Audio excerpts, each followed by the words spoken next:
Assalamu alaikum. This is Shahrukh Mujumdar welcoming you to the English news from Btv-Chattogram. Let's begin with the top stories. Prime Minister Tariq Rahman urges global leaders to turn climate pledges into action.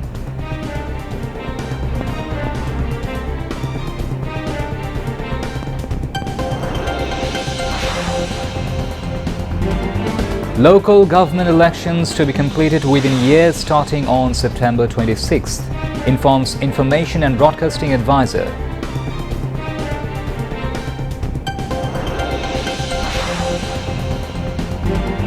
Copying in exams reappears in new digital form like variants of coronavirus, comments Education Minister.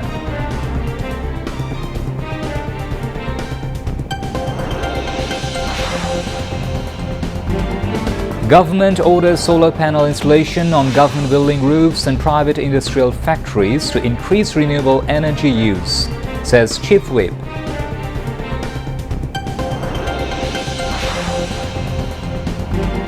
BNP to remain active alongside government to ensure services and security of people, says State Minister for Land.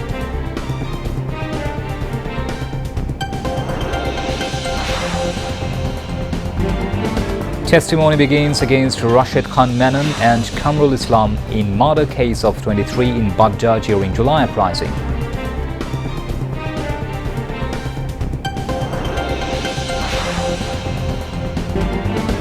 US agrees to return $12 billion of Iran frozen abroad.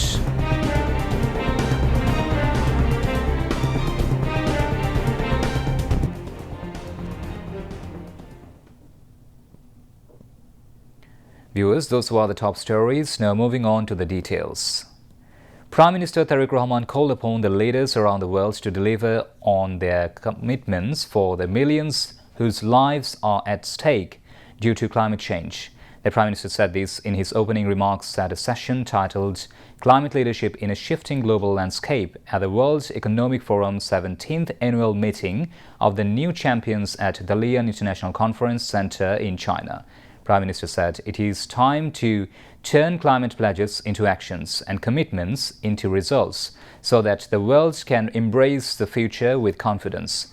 He emphasized that COP31 and upcoming 31st session of the United Nations Climate Change Conference to be held in Turkey in November next should reaffirm the goals and spirit of the United Nations Framework Convention on Climate Change and the Paris Agreement. Tariq Rahman said Bangladesh believes that climate action is not a cost, rather a much-needed investment for prosperity, stability and shared future.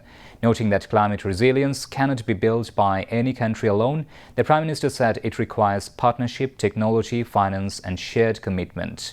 Looking ahead to COP31 and COP32, Prime Minister emphasizes three priorities. Firstly, the Loss and Damage Fund must move from promise to delivery, with accessible and predictable support for victim nations. Second, climate finance must become more accessible, concessional and responsive to the needs of vulnerable countries. It should also accelerate technology transfer and private sector investment. As the third priority, he said, adaptation must stand alongside mitigation. The Prime Minister said environmental protection, sustainable development and green growth are now at the heart of Bangladesh's nation-building strategy. Prime Minister's Information and Broadcasting Advisor, Dr. Jahidur Rahman, today said local government elections will begin across the country on 26 September this year to be held in phases. He made the announcement at a press briefing on the government's development activities at the Press Information Department of the Bangladesh Secretariat in the capital. Additional of the Ministry of Information and Broadcasting Muhammad Yassin, Principal Information Officer Syed Abdul Ahmed and other senior ministry officials were present at the briefing. Dr. Jahidur Rahman said elections to union parishads, municipalities, upajilas, jilla parishads and city corporations will be completed within the next year. Speaking about the government's development activities, he said the government and all stakeholders have reached a consensus on forming an independent and responsible media commission in the country.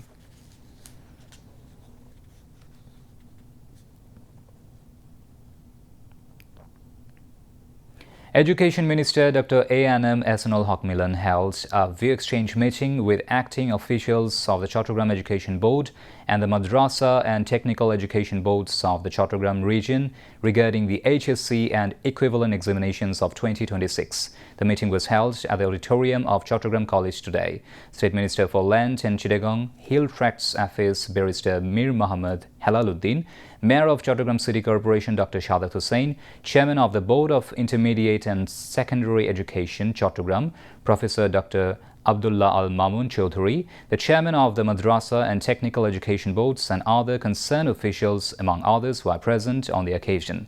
Heads and representatives of various government and private educational institutions, along with education officials, presented their views on the current education system in the meeting. The Education Minister said, "We buried copying in the exams in 2006, but like the variants of coronavirus, it has reappeared in a new digital form." He added that examinations are being monitored through CCTV cameras to prevent such malpractice and that the relevant laws have been amended for this purpose.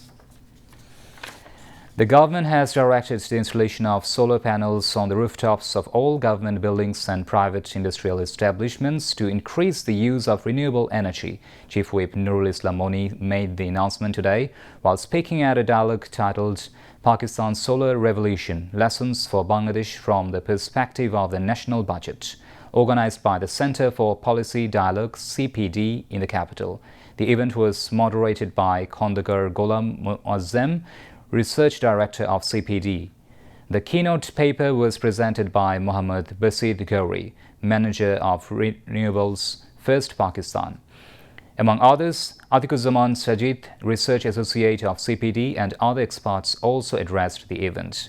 Chief Whip Nurul Islam Moni said that in the modern era, development cannot be imagined without electricity. Therefore, the government will provide all necessary support to increase the production and use of renewable energy.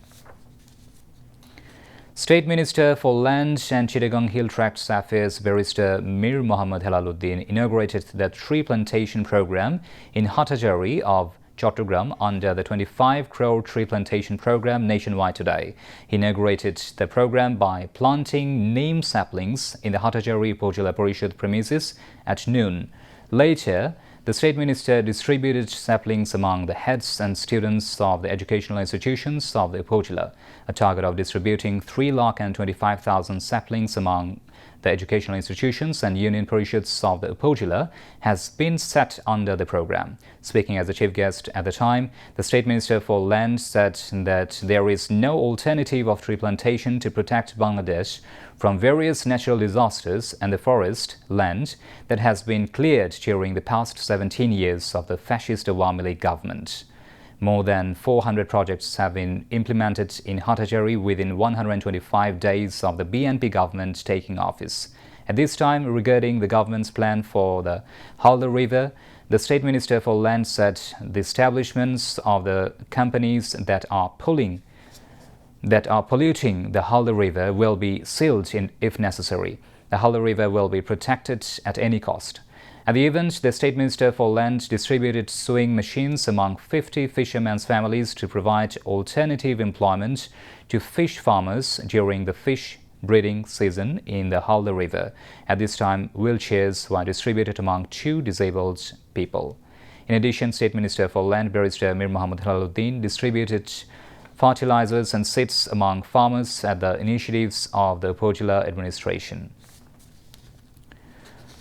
Meanwhile, Hatajari Upazila BNP and its affiliated organizations organized a sit-in program and road meeting to prevent any misdeeds of the banned organization Awami League in Hatajari of Chattogram. State Minister for Land and Chittagong Hill Tracts Affairs Barrister Mir Mohammad Helaluddin addressed the occasion as the chief guest held in front of the Hatajari Upazila and Municipality BNP office at noon. Upazila BNP convener Nur Mohammed, Member Secretary Giyasuddin, Chairman, Municipality BNP Convener Jakir Hussain and Member Secretary Ohidul Alam, among others, addressed the occasion. The State Minister for Land said that any misdeeds of the banned organization Awami League will be prevented. Alongside the government, BNP and its affiliated organizations are also politically active in this regard. International Crimes Tribunal set 29th June for the next hearing in the case of crimes against humanity against Rashid Khan Menon and Kamrul Islam for killing 23 people in the capital's Baghdad during the July uprising. The tribunal one fixed the date after the first day of testimony in the case today. The first witness was July fighter Saqib Ahmed. Meanwhile, International Crimes Tribunal 2 set 22nd July for the next hearing in a separate case against 4 accused, including Abul Hasnat Abdullah for killing of a Chhatra Dal leader and another person in an alleged crossfire incident in Barishal during the fallen Awami League government. The date was set after the third day of testimony today. Sub-Inspector Khalilur Rahman of the Detective Branch of Police gave his statement today. Now international news.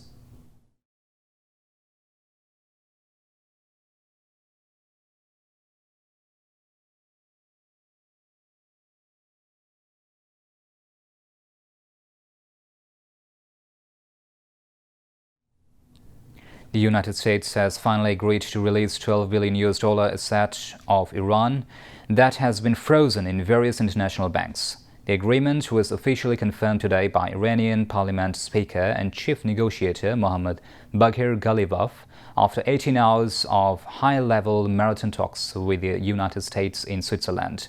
Parliament Speaker Mohammad Baghir Ghalibaf said that under his special agreement, in addition to the release of blocked funds after successful negotiations with Washington, U.S. sanctions on Tehran's fuel oil and petrochemicals have also been temporarily eased. The U.S. Treasury Department confirmed the decision in a statement, saying that Iran will be legally allowed to freely sell its oil and petrochemical products on the international market until August 1st. Meanwhile, Oman has reiterated its commitment to ensuring toll-free shipping through the Strait of Hormuz. Omani Foreign Minister Badr al-Busaidi said in a post on social media after meeting Iranian Parliament Speaker Mohammad Baghir Ghalibaf and Foreign Minister Abbas Araghchi in Muscat that he discussed regional security and various aspects of safe passage through international waterways such as the Strait of Hormuz with his Iranian counterpart. Meanwhile, Iranian President Masoud Pezeshkian is on a one-day visit to Islamabad to discuss the latest developments with Pakistani leaders. Meanwhile, U.S. President Donald Trump said today that Iran had agreed to nuclear inspections into infinity despite Tehran's denials, and that unfrozen Iranian assets would be used to buy humanitarian supplies from the United States. At least 13 people have been killed and 66 injured after an explosion at Qatar's largest gas facility. Qatar Interior Ministry said the city's main liquefied natural gas (LNG) processing site suffered a technical accident in Ras Laffan Industrial Zone on Sunday night, with the city's skyline turning orange due to the explosion. The explosion would not affect the country's exports, Qatar's Energy Minister Saad Sherida Al-Kabi said, adding that that was an accident and not sabotage or hostile in nature. The Ras Laffan port is the largest artificial harbor in the world and has the world's largest LNG export facility. It was targeted by Iranian strikes earlier this year. A fire at a college building in the Indian city of Lucknow has killed at least 14 people, most of them students. The blaze broke out on Monday in a 3-story commercial building in the northern Indian city. The building hosted a library and animation studio for college students on one floor and a veterinary clinic on another. The fire started on the middle floor of the 3-story building located in a residential neighborhood in the capital city of northern Uttar Pradesh state. Some reports said at least 14 people were killed, while others reported 15 casualties. 14 children from happy families were killed in the incident. The state's Deputy Chief Minister Brajesh Pathak told reporters, adding that 4 others were injured.